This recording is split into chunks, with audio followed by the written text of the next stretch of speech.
ما د استاد سیاف د خولې نه دا حدیث د ده بیانونه ډېر را په یاد دی چې ویل به چې من اعان ظالما سلطه الله علیه، څوک چې د ظالم سره همکاري وکړه اول به خدای دا ظالم په ده باندې مسلطوي. زه نن د ده نه سوال کوم چې دغه عون کومک چې ده د امریکایي لښکرو سره وکړه، دا کومک چې د صلیبي لښکرو سره وکړه، دغه کومک چې د کرزي د ظالم او اجیر حکومت سره وکړه، دا ظالمان چې د ده په کومک او د دې مقاومت شمال په بریالیو مټو باندې د ده په تعبیر سره راغلل، په ملک باندې مسلط شول، د کوم جرایم چې نن په ملک کې کوي دا ظالمان چې د دوی په کومک باندې قدرت ته ورسېدل، آیا د دې حدیث په مصداق باندې به دا ظالمان خدای د دوی په سر باندې نه مسلطوي؟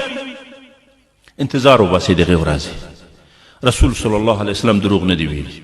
کوم حدیث چې تا ویلی وه هغه د صحیح ویلی وه، د نورو په حق کې دې لیدلی وه، د خپل ځان په حق کې هم ووینه. ما یوه ورځ ورسره مناقشه کوله، که دا خبر مې آر وې د رسېدلی نشم، پیغور نه در کوم، سخې نه در پسې کوم، د یو دردمن مسلمان په حیث باندې دعوت در کوم چې اوس هم د توبې دپاره موقع لرې، اوس هم څو ورځې د ژوند په اختیار کې شته چې توبه وباسې او د دې جرایمو نه د الله نه او د ملک نه معافي وغواړې.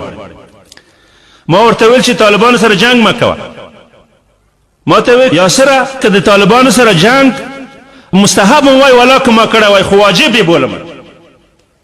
طالبانو سره جنگ که مستحب هم وای ولا که ما کړی وای خو د طالبانو سره جنگ واجب بولم. ما ولې واجب دی شیخ الحدیث صاحب؟ حدیث راته ووی چې من قتل دون ماله فهو شهید، څوک چې د مال په دفاع کې مړ شي هغه شهید دی. طالبان زما نه زما اسلحه خلي، زما نه زما مال خلي، زه د خپل مال او ځان نه دفاع کوم او د دې لاره کې که زه مړ شم زه شهید یم او دغه وژل راته واجب دي. او پرون په خپلو لاسونو باندې شیر علم ته وظیفه ورکړله چې د جهاد هغه د شهیدانو د وینو ثمرې مرمۍ او ګولۍ او راکټونه د ډي ډي آر موسسې ته ورسپاري. دغه اصلحې په خاطر تا د طالب سره جنګ کول او خپل مقاومت مقدس مقاومت بلله. زه نن درته وایم چې دغه حدیث نن د امریکایي په مقابل کې د سترګو ته ودرېده که ونه درېده چې من قتل دون ماله فهو شهید. هغه فتوا ده چې د هغې فتوا په نتیجه کې پرون تا د هغې سره د طالب په خاطر جنګ فرض بلله، واجب دی بلله، ځکه چې ستا نه اسلحه غواړي. نن کومه وحی درته وشوله چې نن دغه اسلحه په خپله خوښه باندې مجاهدینو ته نه ور تسلیموئ او د امریکانو ته ور تسلیموئ؟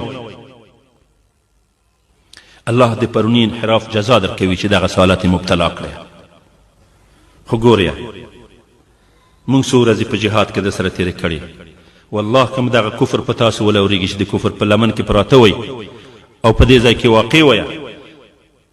کله درته فاطمه ګیلاني پیغورونه درکوي او کله درته سیما سمر اخطارونه درکوي او کله ملل متحد د مجرمین جنگ بولي او محاکمه کوي او کله کمونستان علومي درته پیغورونه درکوي. ګورې ته د ټولو نه والله چې زولنې اسانه دي، قسم په خدای باندې چې 100 وارې په 100 زنجیرو کې تړلې ښه دي نه دغه پیغورونه. زه دا وایم چې که ما غوندې یو څوک چې زندان یې نه دی لیدلی د زندانه وویرېږي. استاد سیافه تا خو 2 کاله د پولیس چرخي تعذیب تېر کړی، ته څنګه نن د زندان د ډار نه دغسې پیغورونه زغملی شې؟ ته څنګه د زندان د ډار نن دغسې بېغیرتې ورځې د کفر په غېږ کې تېرولی شې؟ ته څنګه نن د تحمل کولی شې چې ته ژوندی یې او په افغانستان باندې صلیبیان حکومت کوي؟ ته څنګه د تحمل کولی شې چې نن هلته د افغانستان زمامداري د صلیبي لښکرو په لاس کې وي او ته ژوندی وې؟ آیا ته د ژوند نه 100 وارې مرګ ته خاور لاندې بهتره نه دی؟ شرمېږم پېښې در ویلېږم په لیږلیو کنې زما سره اوس پوره فایل دغو جناکیانو پراته دی چې امریکایي عسکرې په دسته جمعي جنسي تېرایي کوي د مسلمانانو په پیغلو په ښځو باندې. که نه وي لیدلي د انټرنېټ ته یې واخلئ، هغه مسلمانې پیغلې چې په هغوی باندې د امریکایي لښکرې دسته جمعي تېرایي کوي، هغه مسلمانې ښځې چې د هغې سره په بګراوند کې هلته جنسي تېرایي کېږي، هغه مسلمانې پیغلې چې نن په کابل کې د هغې سره امریکایان جنسي تېرایي کوي، هغه کان چې د لواطت نه په شفاخانو کې بستر شول، دا ټول ستاسو په ضمیر او ستاسو په وجدان کې ستاسو دغه تلخه دومره هم نه ښوروي چې یو زندان منلو ته تیار شپې.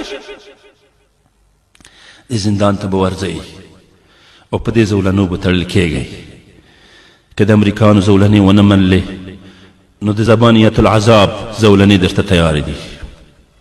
فی سلسلة ذرعها 70 ذراعا، هغه زنجیر چې هره زرعه یې 70 ذراع ده، خذوه فاسلكوه ثم الجحیم صلوه. هغه زولنې شته، هغه زنځیرونه هم شته، د هغې نه وویرېږئ. ګورئ ستاسو په پیغور باندې، ستاسو پیغور موږ ته پیغور دی. تاسو زموږ د ټنډو داغ شوئ. تاسو نه موږ خلکو ته دښمنانو ته نن سترګې نه لرو. تاسو نن د کفر دپاره حجت شوئ. د الله په خاطر درته دعوت درکوم چې اوس هم د جهاد اعلان وکړئ او د زندان منلو ته تیار شئ. څه به وشي؟ خو پیسې به په بانکونو کې درځنې ولاړې شي او تاسو په بندیخانو کې واچول شئ. څه به وشي؟ د شیخ عمر عبدالرحمن ملګری به شي په بندیخانو کې. نیت چې اوه کاله پل شرخي کې تیر شول، یو اوه کاله نور د امریکایانو په جیل کې به تیر کې. خو ګوره دغه د ټول زندانونه تېرېدل بهتره دي نه یوه لحظه دغسې د ذلت موقف تېرېدل چې اوس تاسو پکې واقع او کوم مجاهد مهاجرونه چې نور بل ځای دي ورونو خلک ولاړل بندیخانو ته. کیوبا بندیخانه هم تېره که بېرته راغلل شهیدان هم شول. دغه بندیخانې به آخر داسې ماتېږي لکه پل شرخي چې مات شو. دغه د ظلم وحشت دوره به داسې تېرېږي لکه د کمونستانو د ظلم وحشت دوره به تېره شي. دغه د غرب دیموکراتان به بیا ملک ته دغسې په خړو سترګو ولاړ وي لکه کمونستان چې پرون ملت ته په خړو سترګو شرمېدلي ولاړ وو، خلکو ته یې مخ نه درلودله. خو اوس د ملت او د دین او د وطن په حق تجاوز مه کوئ. که دا ټولې نشئ کولی، که د جهاد غیرت نه لرئ، که د زندان د تېرولو غیرت نه لرئ، نو بیا ډېره اسانه خواهش درځنې کوم د خدای په خاطر دین خو مه تحریفوئ. داسې ووایئ چې موږ بې غیرته شوي یو، د دین غیرتي دین دی. خپل دغه عمل ته خو مه توجیه کوئ. د خپل ځان د براعت دپاره اسلامي فکر مه تحریفوئ. د خپل ځان د براعت دپاره د دین مه بې غیرته کوئ. د خپل ځان د براعت په خاطر باندې د ځوان نسل مه منحرفوئ. ولې؟ که چېرته د کفر تر سیرت لاندې دغسې آزاد ژوند تېرول جایز وای لکه تاسو یې تېر کړئ، نو جهاد ته ضرورت څه وه؟ که چېرته د کفر تر سیطره لاندې ژوند تېرول، دعوت کول، شپې تېرول، جراید او اخبار چلول، تدریس او مدرسې چلول جایز وي او دا د اسلام په قاموس کې وي، نو جهاد د څه دپاره؟ هجرت د څه دپاره؟ دا د جهاد او د هجرت مدرسې د څه دپاره؟ بیا ځان وژل د څه دپاره؟ شهادت د څه دپاره؟ خو یوه غلامي به ټول منو او بېغمه به خورو. بیا نو دا تکلیفونه تېرول د څه دپاره؟ د ازادۍ او د غلامۍ په منځ کې یو فرق دی بس. احساس مړ که بېغمه یې خوره، احساس مړ که، ضمیر مړ که، مزې کوه، چرچې کوه. خو دا ټول تکلیفونه چې میړونه په تاریخ کې تېروي ځکه چې ذلت نشي زغملی، مزدوري نشي زغملی. د ازادۍ او د غلامۍ په منځ کې صرف یو احساس فرق دی، صرف یو احساس فرق دی. که دا احساس د آزاد سړي نه واخلې، د غلامۍ احساس پکې واچوې، بیا د ازادۍ او د غلامۍ په منځ کې فرق نشته. زه داسې نه وایم چې څه وکړئ، زه داسې وایم چې دا ټول بېغیرتۍ زغمل ته بندیخانې نه اسانه دي. دا اوس یو خط د عراق د جیل له بغرای بندیخانې نه مسلمانو جنکۍ را لېږلی دی. یوه پیغله وایي چې مسلمانانو زه باکره پیغله وم، زما سره نن په یوه ورځ کې 9 ورځ جنسي تېری کېږي.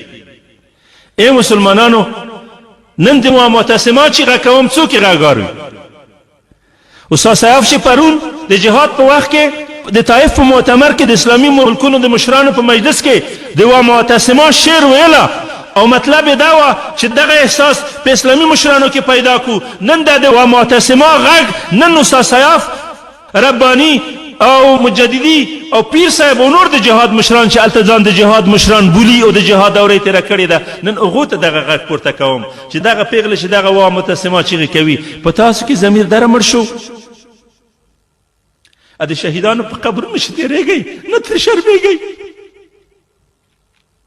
که نور نه وي دغو شناختو بیرغونو ته خو وګورئ چې په څه باندې مړه شول، په څه باندې قرباني شول.